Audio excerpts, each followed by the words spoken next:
Herpa has so far released 2, and with this now 3 aircraft models in scale 500 with the new United Airlines livery. But have they this time gotten it right? We'll find out after the drop.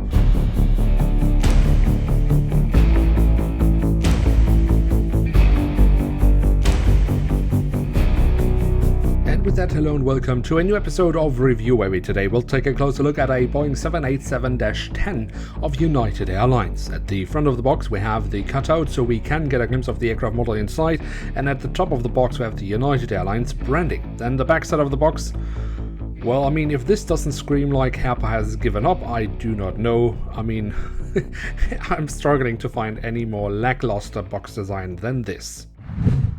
And here she is, the Boeing 787-10 of United Airlines in their new standard livery. Herpa has so far released one other 787-10 of United Airlines that was, however, still in the old standard livery that United inherited from Continental Airlines. So now that we have one in the new livery, we should of course take a closer look to see what this aircraft model has to offer. And we start off with the tail section, where we on the vertical stabilizer find the United Airlines branding, which of course now is the Continental Globe, however now not in gold but in a bright bluish color.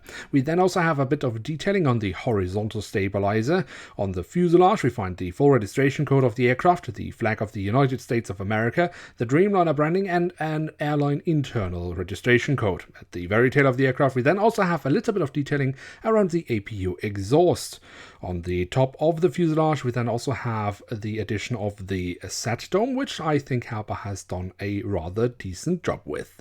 At the front of the aircraft and across the fuselage we then have the writing of United. We do also find the Star Alliance logo, of which United Airlines is a founding member.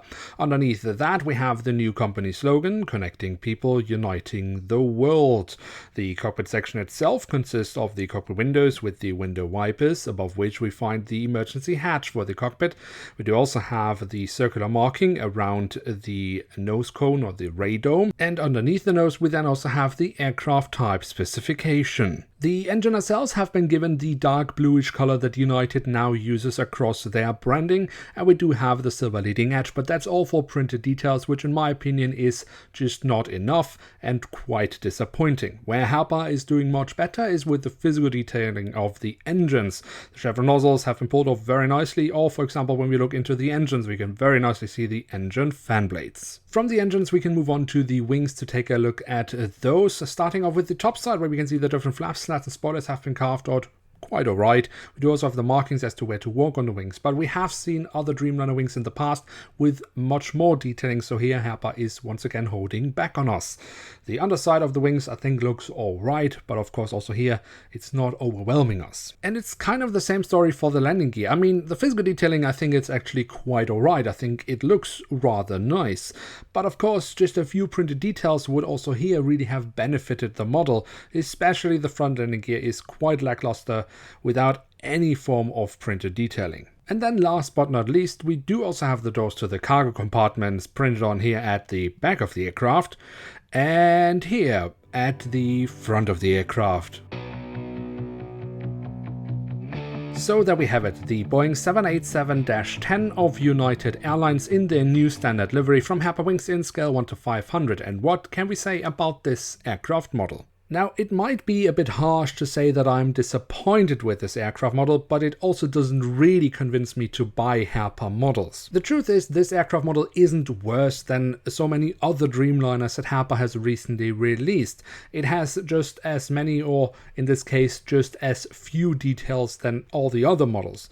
But the United Airlines livery contains a lot of white, and when that is the case, it just becomes more apparent how many details are actually missing. But since I've mentioned the livery, this is the third attempt by Herpa Wings to get the new United Airlines livery right. The previous attempts were on a 737 and a 777. But let's quickly take a closer look at the tail. In my opinion, on this Dreamliner, the transition itself is probably the best one out of the three, but I think the transition from the colors is not quite right. I think that's where the 737 does it better.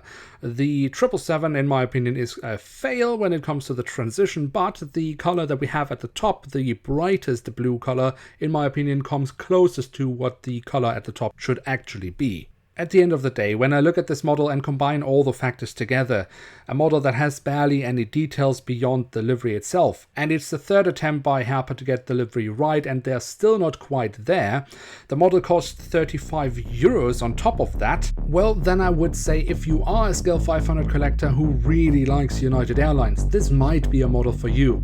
But honestly speaking, you're not missing out on much if you're not buying it. Now with that, we have reached the end of today's episode. If you have enjoyed this video, then don't forget to leave a like, that would be very much appreciated. And of course, if you are new around here, why not hit subscribe? That would be absolutely awesome. With that, I'd like to say thank you so much for watching. Hope to see you soon again. I'm checking out, and bye.